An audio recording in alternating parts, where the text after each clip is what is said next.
You're listening to Who's Hot, the UK OCR podcast where Wil Chung, along with elite racers Becky, Neal, Chris Shipley, and the occasional special guest, discuss the UK OCR series and other important races in the OCR calendar to find out who's hot. Hello, and thank you for downloading the latest UK OCR Who's Hot podcast. My name is Wil Chung, and I am here, as always, with my two OCR elite racers. I've got Becky, Neal, and Chris Shipley with me. Hi, guys. How you doing? Oh, I'll go first then. Hello. How is everyone? I think Becky's still got the Hoover going on in the background. It's okay. Hello, everybody. I'm excited to review this race. It was very exciting. So much going on the whole weekend. Yeah, what a day. What a day it was. Big day out. Yeah. What race are we talking about, Becky? You might as well introduce whilst we are going on. The obstacles course racing British Championships. We had the juniors, the seniors, we had age groups from 10 to 60 plus, the para athletes, different distances. It was all going on, but the national championships, the one to win. Yeah. Yes, and don't forget the fourth race in the UK OCR series. But yes, British Championships, the race that I think for the vast majority of people within the UK is their go-to a race. And to help us cover the race, we've got Josie Lloyd. Josie, thank you very much. Welcome to Who's Hot podcast. Thank you. Yeah, welcome. Thanks. I'm looking forward to it. Good. It's brilliant to have you on. I was just asking you just offline whether we'd had you on before, and you said, I was like, wow, how have we not? Because you're mentioned in almost every single podcast. So to have you on is such an honor and privilege. So thanks for joining us. I'm going to go straight into the results first. Then we'll talk about the races. But because it's so important to British obstacle sports and British obstacle racing, we are going to go through elite, masters, and all the age groups because we want to celebrate everybody's wins.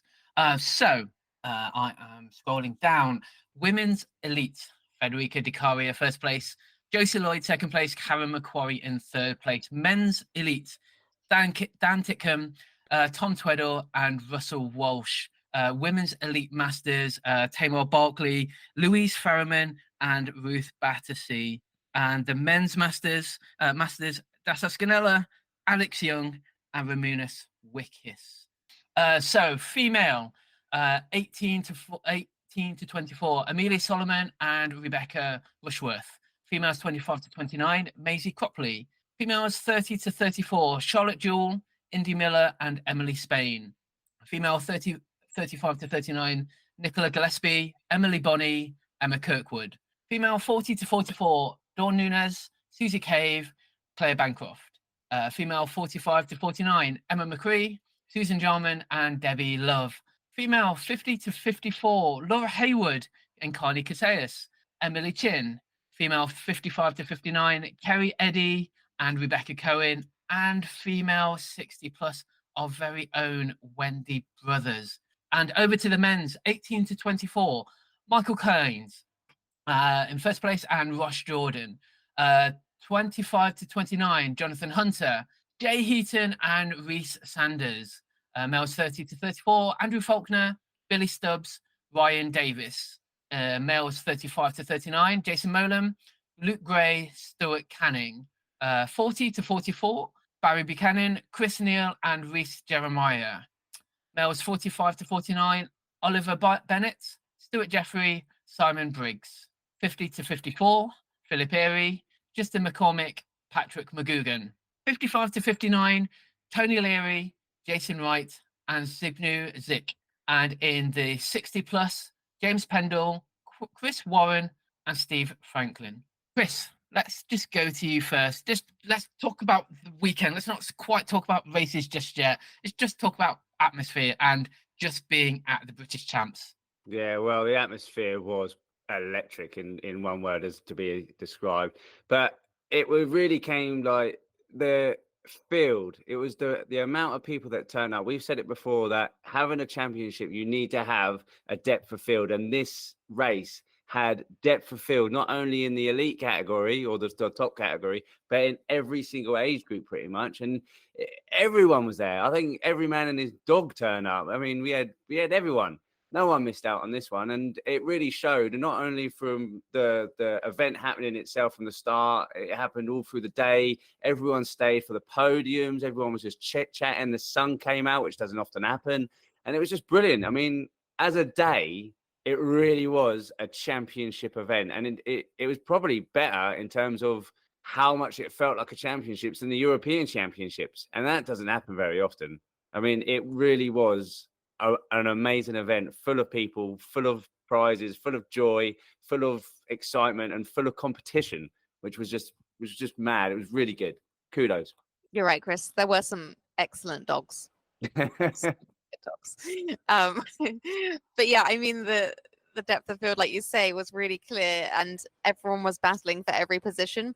Even sometimes, you're not necessarily sure if you're starting in like the age group wave, and there's various age groups in there. You're not necessarily sure who's racing for what, but we all knew that there was time on the line as well. You wanted to, especially if you're in the top 5 of your team, you wanted to score the best accumulated time, and also with the elites being kind of accumulated with the age group athletes for the UK OCR series, to get the rankings and the points for that.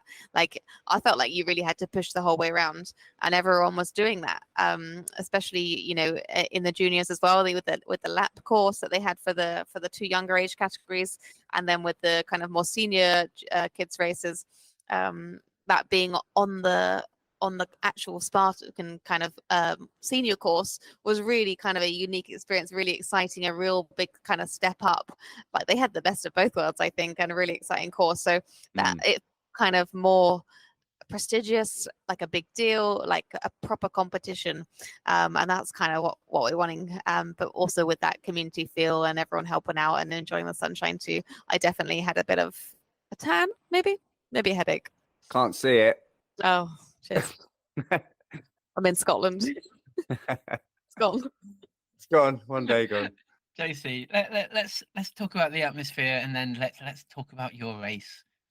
Yeah, the atmosphere I really did notice when we were doing the podiums, the way that we did it, and James up there on the podium, he was so good at sort of getting the crowd going, and all of the team prizes being at the beginning. That was really nice, sort of getting everyone up on the stage.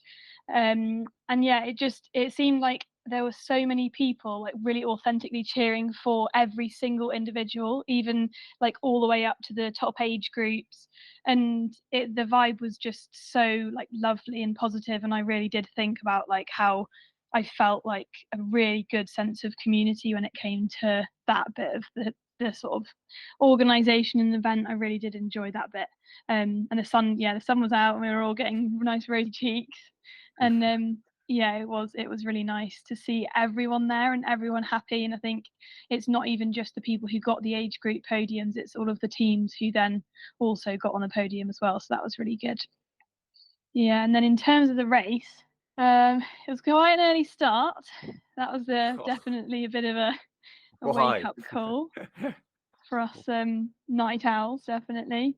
And yeah, it was obviously the same venue as a Spartan race last year, so quite flat, very, very fast. It was overwhelmingly fast. We all set off very fast, the elite women, and yeah, there was a good group of us, which was nice.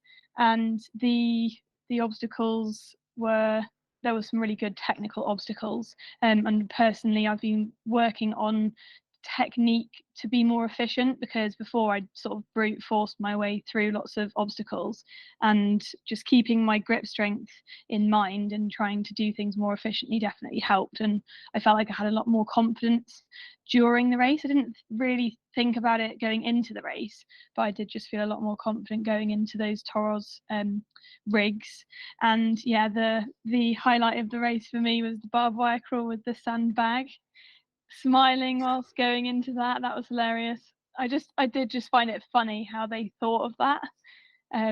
Yeah, I think that was, and the Everest, that was the first time I've ever done anything like that, other than the one that was at Born Survivor earlier on in the year, and it took me 2 attempts. But yeah, it was very much, I was toing and froing with Karen most of the race. And then I think the what's it called, rolling mud. The rolling mud, I jumped from sort of hump to hump, and that was a lot quicker. And then I sort of realised I was gaining on Fede, but had no clue how much I was gaining on her. And the whole race I was focusing on Karen, and then looking at the results and realising there was only 15 seconds in it, that was a bit of a moment. But other than that, I think it was a really good race. I really enjoyed it. I just love the adventure side of doing different things and new things, especially when there's new obstacles coming in there and new challenges. So yeah, overall I did really enjoy the race, and I wasn't too tired after that early start, so it's not too bad. It was a horrible early start. Don't know why they do it. Disgusting. Ugh. Well, we I had to rolled put out it of in bed. before. Yeah. I rolled out of bed about 5 minutes before just to then jump on the microphone. So I was okay, but even then it was like horribly early even for me. Never mind getting to the venue and getting warmed up and everything. Becky, sorry, you were saying about the race. Yeah, I mean it's a compromise, isn't it, from having an excellent production that can host the race. We had to kind of make it fit in around the schedule, so earlier basically, in order to not ruin all the Spartan waves, because they've got their own participants as well. So yeah, not as early as one of the races I remember a couple of years ago. That was like a 7 a.m. start. It was dark and raining, so it could be worse. But yeah, it was definitely early. But Josie, you had an excellent performance. I think like it was super competitive. You were on it the whole way around, and it's really exciting when it's a race, when things are changing, when it comes down to all those little bits of technique and skill, all the decisions you make, especially with these new things that you haven't really done much before.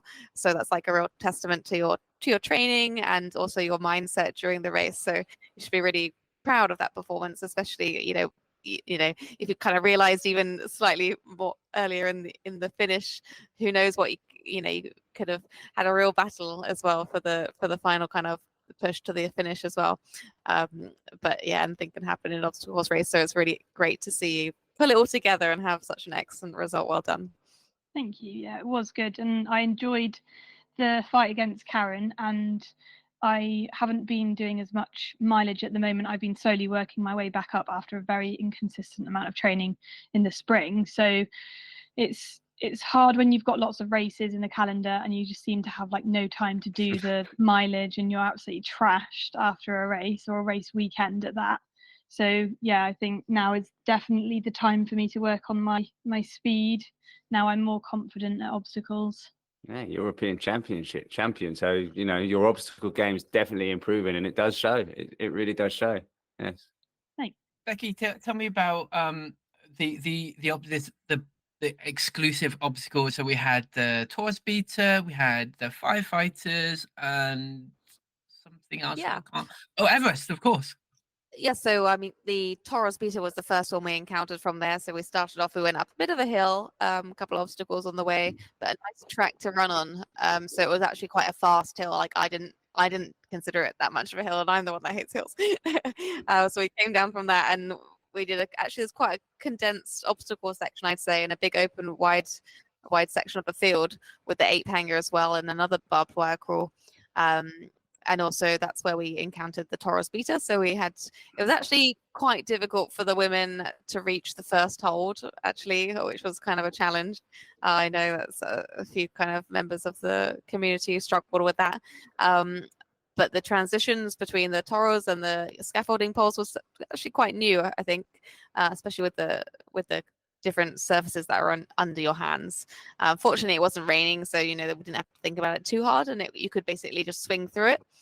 So I think people managed that one quite well. I saw some videos of some other athletes really overcoming it or battling through it as well. So even if you didn't hit the bell, I think quite a few people managed to get a good amount across it and really kind of feel like some kind of achievement as well. So it's just something new, which is exciting. And that was like running into the balance beam straight after. So it was kind of good to flow through that one because it was on a nice flat section. And yeah, I've never really seen a Taurus on something else, which is wild. Like obviously that doesn't happen with the actual Taurus builds where we have the whole structure built by them and things like we see at Euros and Worlds. So yeah, very ingenious. I wasn't sure how it's going to work out before. I think maybe we talked about it. I was like, is it going to hang off the spinny bits, or can we just use the bar? Like, why would you use the Taurus? But yeah, I think everyone followed the rules, and it worked out really well. So nice creativity there. Like part of British obstacle sports mission is to kind of protect that creativity and the variability, as well as trying to improve like the quality of the rules and standardization, but without removing that. So hopefully you can see that in that kind of obstacle. Then we had the Everest. Oh, did we have something before that? What do we have? Do we have the Toro's The rig? Taurus was after did the chain carry, went up the hill, we went down the hill. So you're running quite fast. I mean, there was a bit of dodgy ground, wasn't there? Like I was a bit scared of my ankles. A bit rutted. I'm sure we're all scared of ankles. But so we actually came into that one quite fast. They turned it into monkey bars. So normally it's the monkey bars for Spartan races. So it's quite short. There's not that many monkey bars, but there was 2 nunchucks in a row, I think, and a ball on the end, which did, it was a more difficult combination of obstacles, even if it wasn't that long. But again, you could like run down, swing into it, go through, and then it was the start of the sandbag roll that Josie loved so much. The different techniques, I think the women had good techniques from the start. I think maybe Jason learned a thing or two about the technique and picked up some better ways to do it, maybe during or after the race. I was rolling, but rather than rolling on it, I think Fede, I don't know about you, Josie, Fede was rolling on it like maybe the women are smaller and we can actually manage to fit rolling on it under, because there's a lot of, we'll talk about this maybe, but there's a lot of ripped things, skin. So, but I didn't touch the barbed wire once, I don't think. But I was rolling and then kind of throwing it underneath the barbed wire, like a as far as I could put it down with my hand, and then rolling over it, and then just like one arm, which was hard work because it was quite repetitive. It was really long, wasn't it? Yeah, it was long and horrible. I got a good roll with it actually. I think I had my Easy. arms as quite wide. Oh, see, I've got a tip for that. Oh, And I might give it to you. But so nice wide arms so that you can keep both hands on it when you're rolling, because then you can push it Flatter. further in front of you. Yeah. So that worked.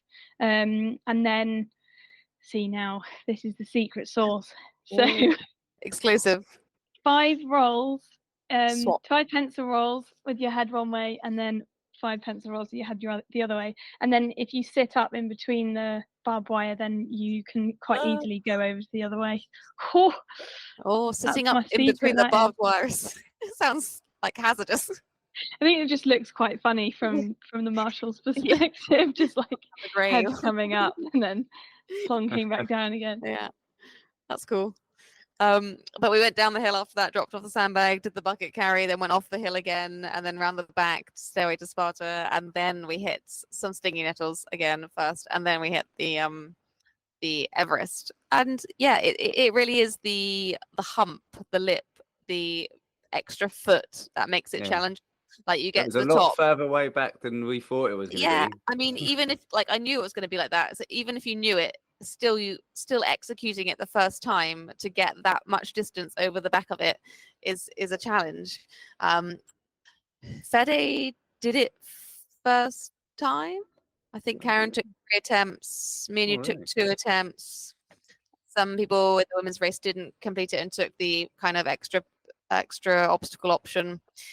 So it actually did make, like, I caught Karen on that bit a little bit because she did one more try. So it did make a difference. Ellie did it first time as well, I think.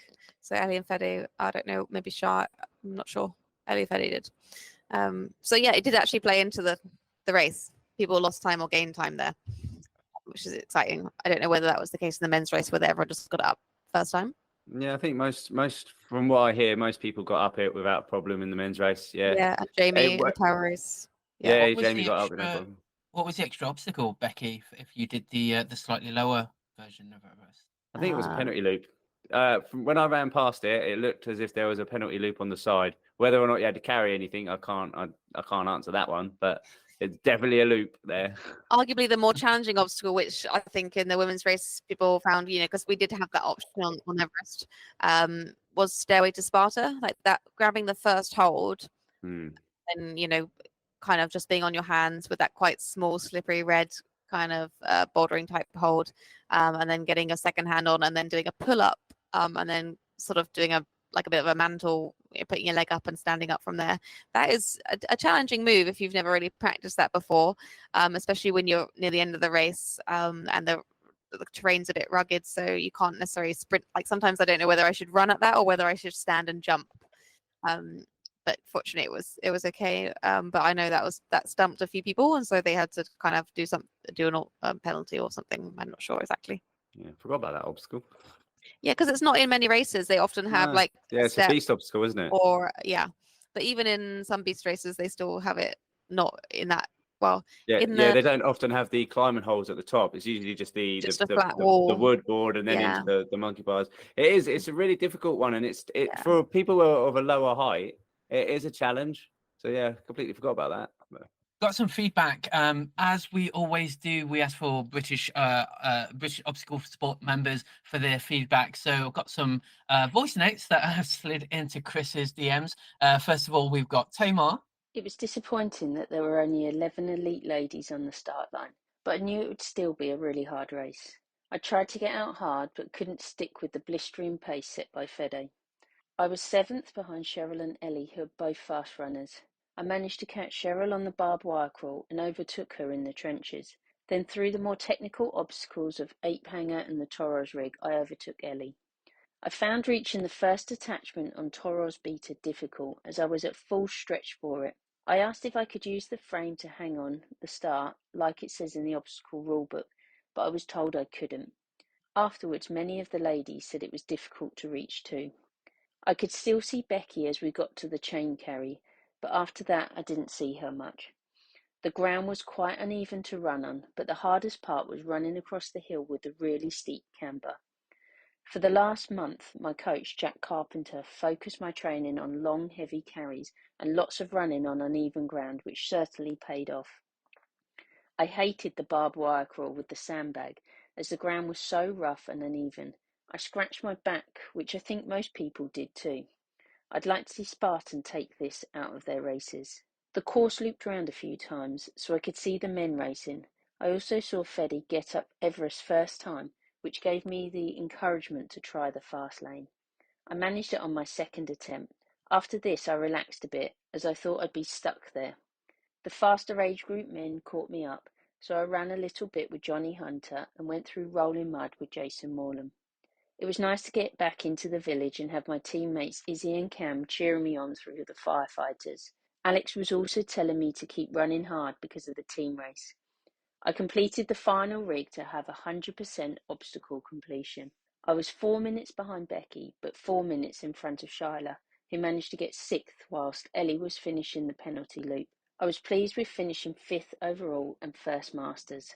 And despite what a lot of people seem to think, I have been working full time these past few months, so back to juggling work and training. Thanks for that, Tamar. And we've also got Pip Rainbow.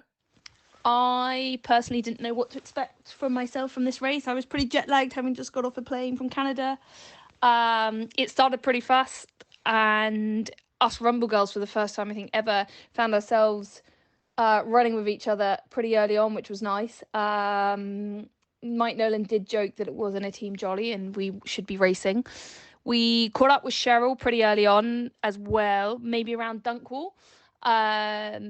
And we then spent pretty much the rest of the race just battling it out between the four of us, using our strengths and weaknesses. Lou very much through the crawls, Shy down the hills, Cheryl over the flats, and me somewhere jumping between all of them at different points. So that was great fun, because I personally often find myself running by myself, which is quite hard to keep working hard and push through those tougher moments. When we got to Everest, I hadn't clocked that Ellie was behind us, and she bombed up Everest first go, while the rest of us took a couple of attempts, I think, to get up it, and then really had to find another gear to chase Ellie down, given how much of a good runner she is.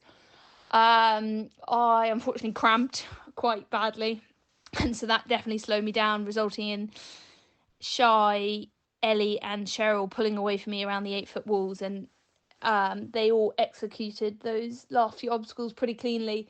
So I was not able to close the gap on them, which was frustrating, because I think I could have pushed myself a bit harder if it wasn't for the cramp. But It was a great race just to have to keep battling and not let yourself give up. So overall, really enjoyed it. Thanks for that, Pip. And here's something from Ferg on Spectatability Corner. What was it like spectating the women's field at the British Champs? So after the start, where Karen led out and was the first one through the over-unders through, I then picked up the women's field at the net crawl, which is about 3 to 4K in. At this point, the order was Fede, followed by Josie, followed by Karen, followed by Becky. And the order stayed the same all the way to the end. So I guess the spectators didn't get as much of that racy action that they were promised beforehand. It was pretty standard OCR 101 from that point, just complete the obstacles and manage the gap. I think it was the course quite open plan. It kind of allowed everyone to kind of see where your competitors were, so you could kind of manage that gap without actively looking for them. All the females completed all the obstacles, pretty handy. Concertinaed a little bit where some people were faster on obstacles, but then it kind of spread out again on the run. By the time I got through to the barbed wire crawl, the other thing to note, I think there was a lot of moaning and complaining coming from the men's field, but on the sandbag barbed wire crawl, by the time the ladies got there, they just slipped through it pretty easy and pretty quickly. Then towards the end of the race, Josie did put on a good bit of a surge, really closed the gap up to Fede. So by the time it came to the walls and the rope climb, they were pretty close together all the way through to the finish line, literally just a couple of seconds across the line. Becky also making a good surge, closing the gap on Karen, and they came in together pretty much just a couple seconds apart, both just on the final rig at the same time.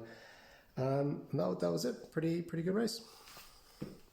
And some messages on the Facebook page. We had Kelly Spalding. I don't know if the timing needs to be later or what could have been done to improve this, but whilst not racing, I managed to see the end of the Elites women's race, and the atmosphere was so underwhelming.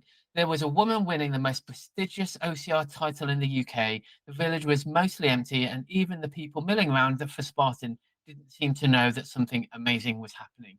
I think this is going to start to move things forward, Kelly. Dawn Jollies. Great event and a great course. I love the addition of the Taurus attachments, and it would have to be interesting to see how results would have changed had a band system been used for the race. Personally, I'm not into bands, but that's me. And Connie Casillas, brilliant event, great course with the addition of the Taurus rigs and Everest. Quite flat terrain, but the few hills were used wisely for the carries. I wish Spartan got rid of the barbed wire, as so many people had cuts on their backs, including me. And finally, with Emma McCree, great race. Love the obstacles that gave it more variety than a standard Spartan race. The Taurus rigs and Everest. Flat terrain was great for running hard. Let's talk about barbed wire. I know, Becky, you kind of mentioned it, and Connie mentioned it there.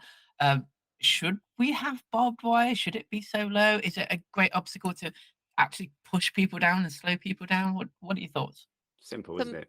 I mean, go on, Chris. It's simple. You don't need it to be Barbed. barbed. It's simple. Yeah. So simple.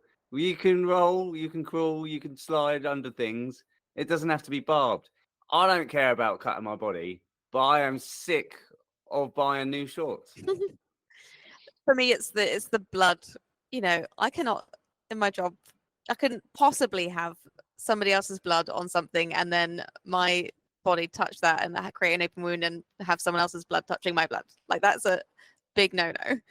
And it's being enabled / encouraged in this race. It blows my mind.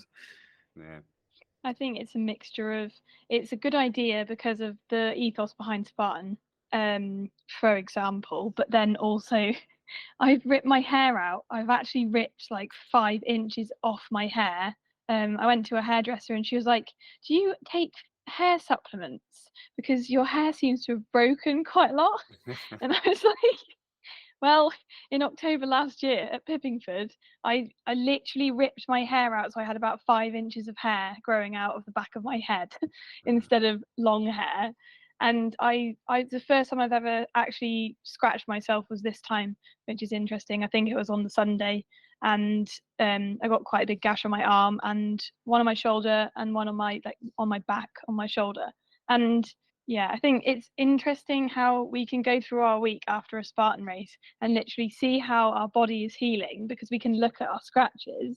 But I do agree, it's like a biohazard, and it's interesting that they haven't taken it out. Like the risk assessment they'd have to do for people to be able to compete with a potential illness that then could get spread is, I suppose, it is quite dangerous. So yeah, it's a good point. That is quite eye-opening though, because that must be why I'm missing so much hair on the top of my head. It's obviously from just the Spartan races. Darren must have like had loads of it. You're a true obstacle course racer if you've lost your hair. That's it. No. We might have a tribe of like scars though. I've definitely got one that I got from Tough Mudder from the same thing. It was made worse by the fact that it was sunny that day, which is probably going to happen to a lot of the people listening. Those scars might be worse. Yeah, no need for it. So that's the answer, Will. It's 3 no's. All right. I actually agree as well. I hate barbed wire. Not a fan. But we got to talk about these things. Got to hype something up. Chris, let's talk about the men's race. And thank you for everyone that tuned in to live commentary on YouTube. Unfortunately, not enough rabbits to really cover the ladies and the female race as well. I was hoping Chris was going to be a rabbit, but he got FOMO and got into the champs race. But I don't know even where to begin, Chris, because I watched it unfold and oh my God. I mean, I wasn't rabbiting with a camera, but I was definitely rabbiting from quite far back down the pack, and I could see a lot of the drama unfolding in front of me. Because, I mean, as the guys were coming back round, I could see who was in the lead, and I could see who was sort of chasing. I mean, Dan, he had a pretty good, not pretty good. He was in front, but not the kind of in front that he usually has. Because straight behind him, Tom Twiddle was on his heels pretty much most of the race until he had a bit of a slip up on the balance wall. I'll let him talk about it a bit later on. But and then Russell was in the mix as well with Dassos, who's got the speedy legs, and Morgan. Jason was following just behind. So there was a real big pack at the front of about 6 to 7 people just fighting it out. And there wasn't much ground that was had from them. They was all just sort of in the mix. And the sort of obstacles, although they wasn't very long, they were enough to sort of misplace a bit of it and change the speed of the race and like mix people up a bit. But it really came down to when we had that sandbag crawl. I mean, I know it was a real pain in the ass with the barbed wire, but it just brought a cluster back together and made everyone just sort of race hard again.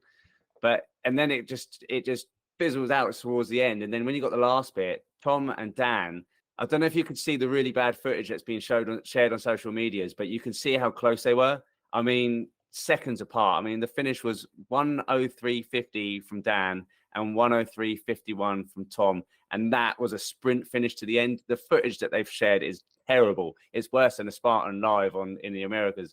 It is awful, but they had to go hell for leather just on that last section to try and beat each other. And Dan just luckily got away with the win.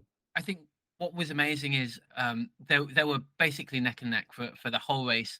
Then we saw the balance beam and it's like, oh shit, where did he go? Because we were following Claire, and thank you very much for Claire for filming. But they were in the buggy, and unfortunately the buggy was a little bit too far in front for us to really get some really great coverage. And it was only from time to time when they was able to stop we could see what was going on. And Kelly Spalding also was helping out with filming.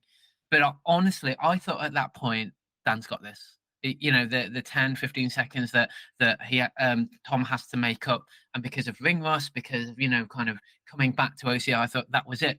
But the whole race was neck and neck. And as you said, once you get to the sandbag carry, I thought, oh my God, everybody is coming back together. And I don't know whether you noticed this, Chris, but then I think Russell and Tom both overtook Dan on the bucket carry.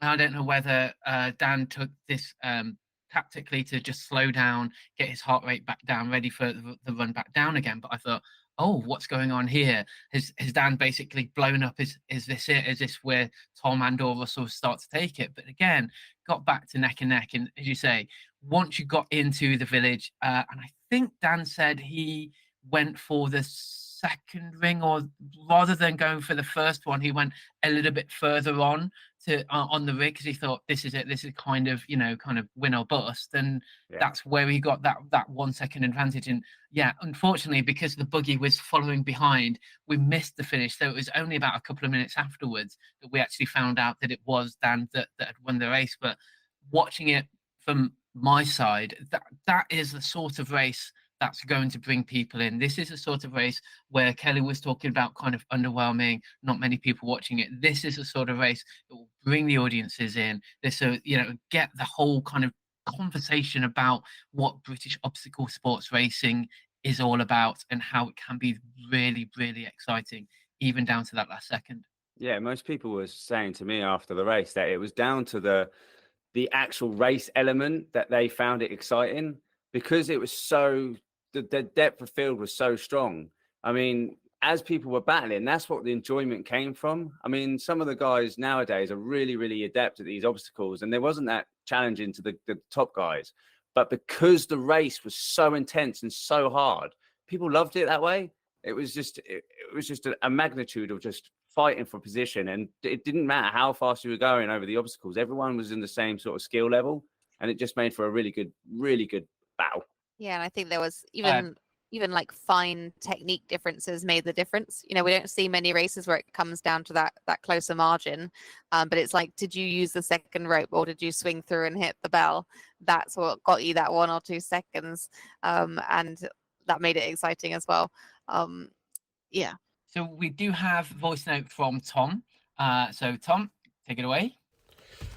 So for me, the race went fairly well. Like, my plan for the race, because I wasn't sure, obviously I haven't raced everyone for a long time, I wasn't sure where everyone's fitness was at, what the race pace was going to be. So my plan going into the race was different to what would have been in the past. In the past, I'd have ripped it from the front and seen what everyone was made of.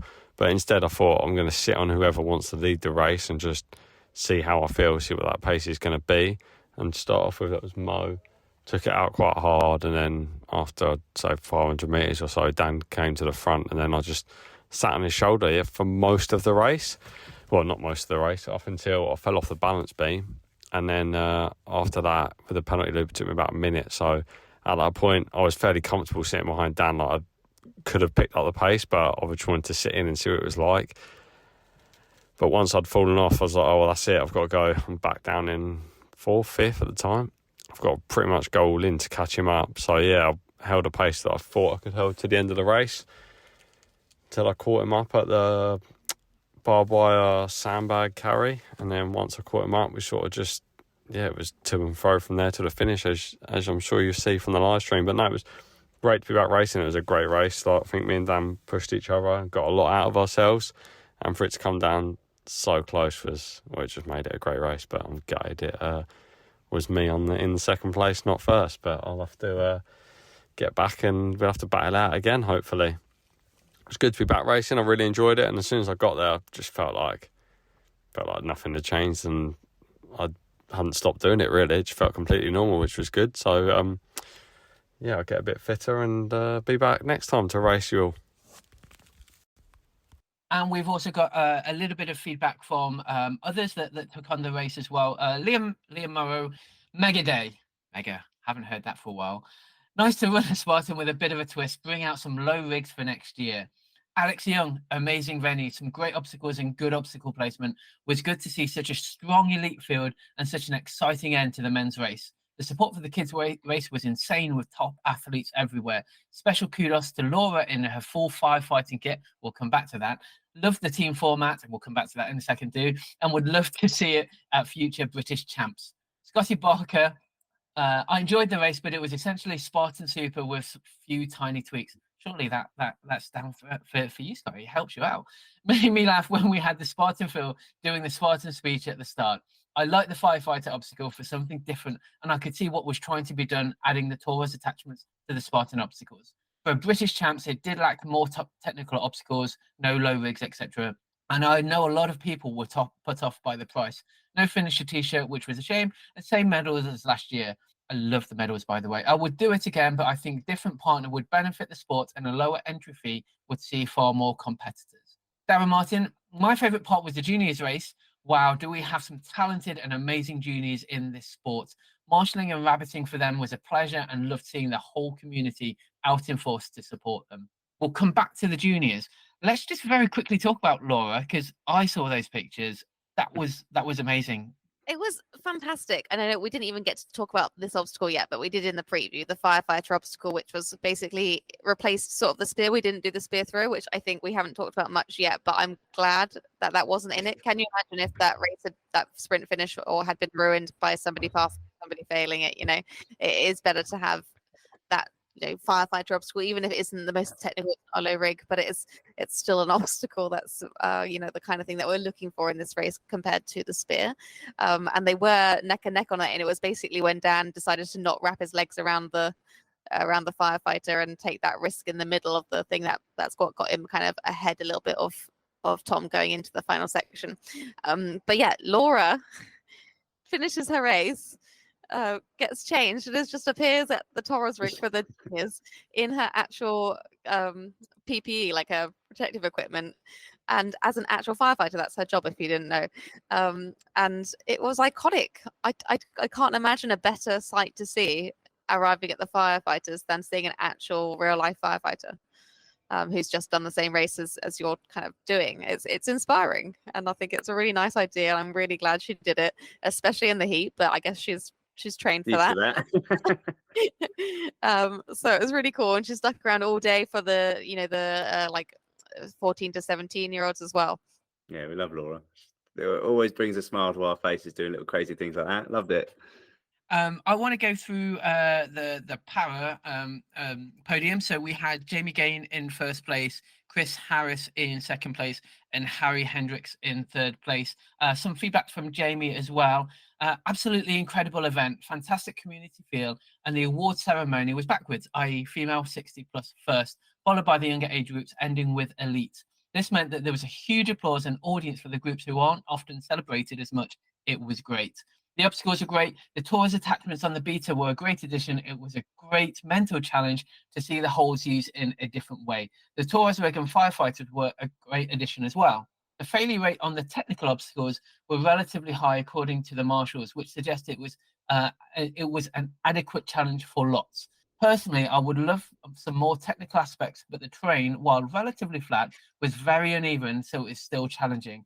The feedback from the para athletes were really positive, and the marshals were well informed of the rule adaptations. Overall, a great race. Well done, Jamie. I'll just quickly also cover the team race, and maybe we want to talk about those. But in first place, a Nuclear Phoenix. Second place, Rumble Racing, and in third place, Nuclear Wild Forest. So, Becky, let's just talk about the team race, because this is a new addition, right?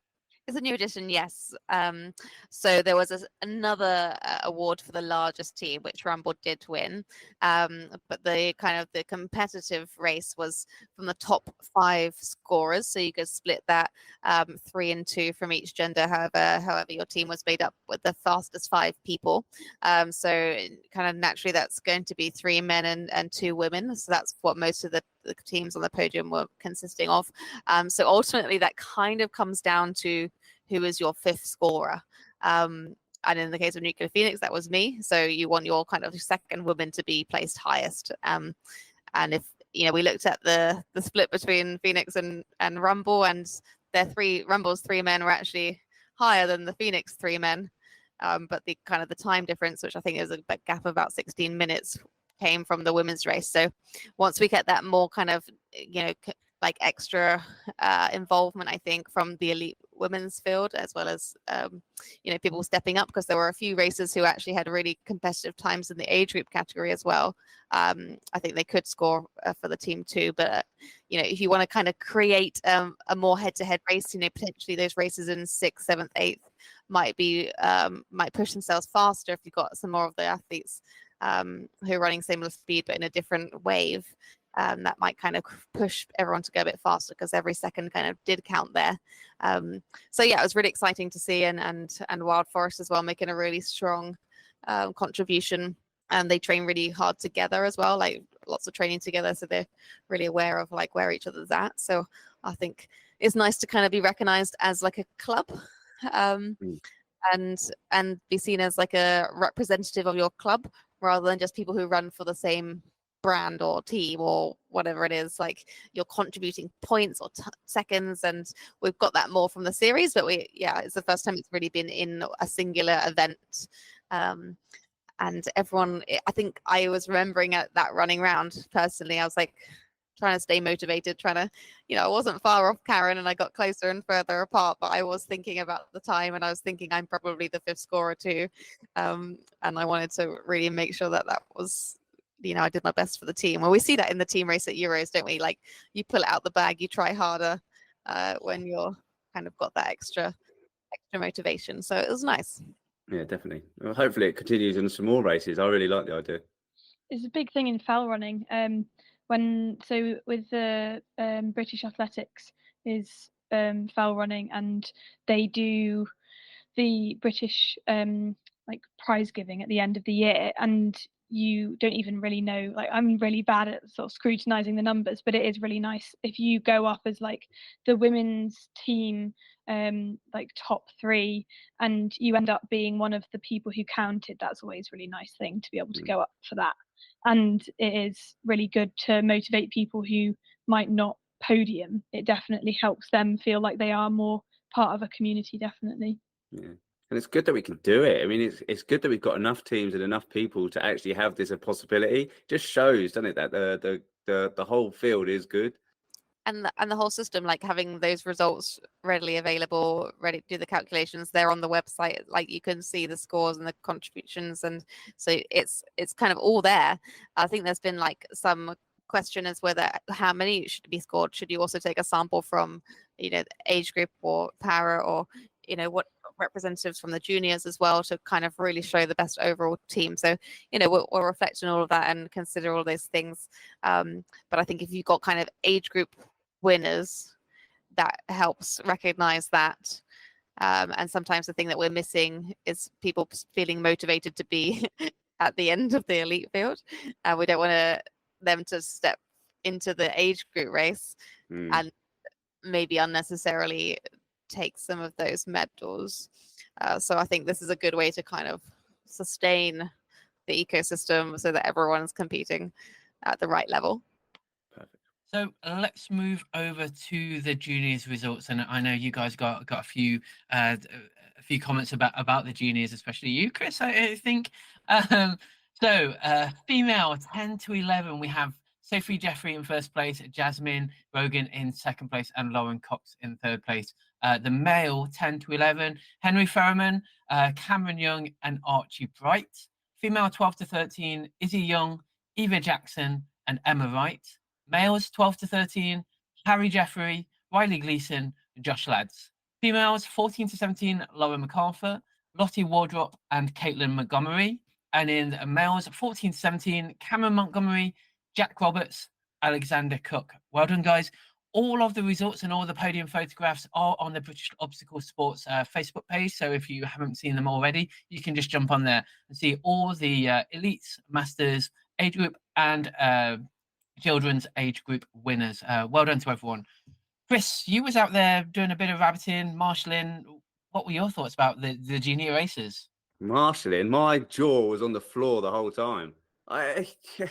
I'm not going to go watch any senior race anymore. I'm just going to watch the juniors race. They were beyond amazing, to be fair. They were incredible. The way that they all performed, this is every single one of them. Not one junior was running badly. They all looked like they were doing so well, jumping over obstacles, pushing and working hard. I remember shouting to every single one of them. I was telling them not to listen to their brain, to just keep on moving forward, and every one of them was, and they could see the effort that they were putting in their faces, and they were just giving it everything, and it was so inspiring to watch. It was just a perfect end to a day.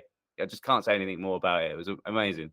Yeah, I was on the finish line. I got the honor of giving out the medals, and they were collapsing over the finish line, collapsing onto the floor, collapsing into each other's arms, their family who were there, and it was really nice to see like the pride and the sense of achievement, as well as the effort that they put in, and hopefully they feel really accomplished with all that as well. Penalties or no penalties, they really worked hard, and hopefully feel like they've overcome some obstacles. I'm still blown away. I mean, by it. I mean, as well, just watching that video that's been put together, the real. I've shared it with loads of people because it's just something to watch. And I tell you, if we're looking for the future of the sport, that's where the future of the sport lies, because they're the ones that are going to be really representing the country and showing the whole world that this is a sport, because they are doing things now that we can only dream about. We're nothing compared to what these young juniors are going to be. They are a real step above all of us at the moment. So the juniors in the 10 to 13s had the 3K course, and that was 2 laps. And it was interesting because previously Spartan kids have run Spartan kids races, but actually the Spartan kind of marshals weren't involved with the course. It was completely British Obstacle Sports doing it and choosing what goes kind of how the course is run type of thing. And so there was actually 2 different obstacles on the same structure on each lap. So one was like monkey bars and one was the Taurus rig on each lap. So that was like cool to see how we could adapt the Spartan Kids course too. And then we also used the multi-band system, which the adults didn't get to use. We just used the Spartan penalty system, which I do think, side note, is useful to be able to see who's leading the race, rather than having a penalty off at the end with some laps potentially, or thinking that somebody's in the lead, but actually they're probably not going to win the race because they've got a penalty. So but this works really well with the juniors, especially to help people get into the sport, because they can do a couple of penalties at the end, and then they could also have the opportunity of having like an extra mark on their wristband to add some time. So everyone kind of could. And then the 14 to 17-year-olds actually had part of the senior course. It was more like 6K. I think 5K. And I know some of the guys followed around with the cameras, and it was hard to keep up with them. And they were doing like big obstacles on tough terrain. I missed out a couple of the carries because they're not suitable, like the bucket, for example. But still got to do like rolling mud and stuff, which isn't part of Spartan race. That's a tough mud obstacle. So that was like a fantastic course to see. And actually the girls race was pretty close. Like the top 3 were pretty close, as well as some of those higher walls being a real challenge. If you're a teenage girl, that 8-foot wall's pretty high, especially kind of getting over it even with the step and pulling your whole body over. So that kind of factored into the results a little bit in the podium as well. So it's kind of exciting to see that, in the past there's been a bit of a gap between the kids challenges and the senior course. There's been a bit, for example, we've seen Libby and Finley step up to the senior race maybe prematurely in terms of their actual age, but this race had a really good like level to keep the kind of more advanced juniors or older juniors in a challenging race, where they can stretch their legs a bit more as well. And then maybe they want to do a Spartan race in the future and stay in the sport and keep working on it and stuff. Yeah, Hopefully, that was they will. Go on, Will. I was just saying, hopefully they will. Much like Mo, much like Finley and Libby of growing into the sport. It's great to have more coming through. And as Chris said, these are the guys that could be the future Olympians. You guys, the groundbreakers and pushing it forward. But these guys are now going to be able to reap the benefits of, obstacle racing really is a sport, and hopefully in Britain quite soon as well. Sorry, Chris, I did interrupt.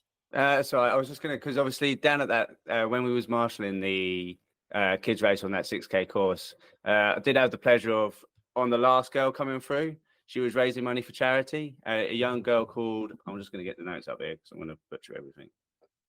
It was Marika, and she was actually raising some money for her a leprosy charity. And I didn't even know that leprosy was even a thing these days. And it was really cool, like just watching her overcome some obstacles. So we'll put a link to the Just Giving page at the end of the thingy, shall we? Nice. Hopefully we can get some more donations for that. Yes, we'll definitely get Alan to put it in the notes, but I'm sure either on Instagram or on the Facebook page, we'll make sure that the Just Giving link is there. Yeah, it's a really interesting story. Of course, British champs, fantastic race and very prestigious race. But of course, it was also race number 4 in the UK OCR series. So we have the provisional points as of race number 4. I'm going to start with the teams. We have in first place Nuclear Phoenix, followed by Fit Body Farm Freestylers, third place Rumble Racing, fourth place Nuclear Wild Forest, fifth place PT Barn Racers, sixth place Team Grit, Primal Fitness in seventh, OPP Warriors in eighth, Team Nuts in ninth, and in 10th place is Field Fit. Let's go over to the males. First place, we have Russell Walsh, 4 races, 1,780 points. Finley Greenleaf, second place, 1,560 points. Dassos Scanella in third place, only 30 points behind, 1,530 points. Fourth place is Dan Titcombe, 1,465 points. And snapping at his heels is Alex Young in fifth place, 1,441 points. We then have Ramunis Wickes, Andy Bright, Bill Stubbs, Andrew White, and in 10th place, Morgan Maxwell. I'll go over to the Masters male. We have first place, Dassos Scanella, second place, Alex Young, third place, Ramunis Wickes, fourth place, Andrew White, and fifth place, Tim Krangle. Over to the female elite. First place, Karen McQuarrie, 1,835 points. She actually has 200 points in front of second place, Shiloh Duhani, 1,620 points. And in third place, Federica Di Caria, 1,465 points. Fourth place, Debbie Love. Fifth place, Kerry White, followed by Josie Lloyd, Becky Neal, Tamar Barkley, Elizabeth Brimacombe, and Nicola Gillespie. And we have the female masters.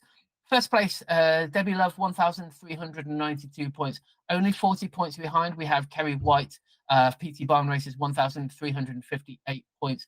Third place, Tamar Barkley, 1,200 points.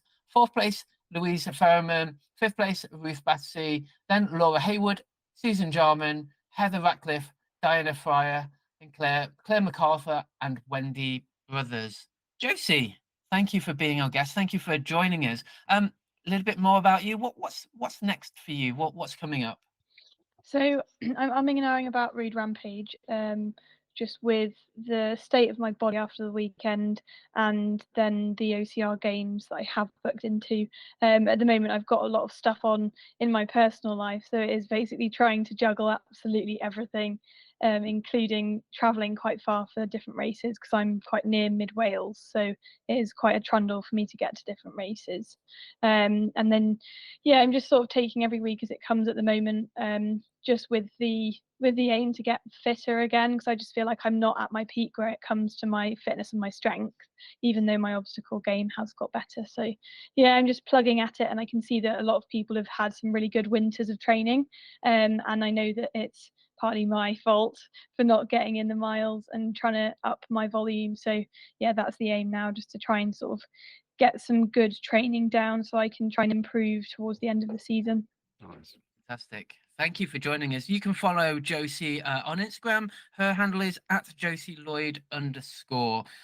My thanks, as always, to my 2 elite races. Chris Shipley, you can follow him at Obstacle Race Dude, and Becky Neal, you can follow her at The Runner Bean UK.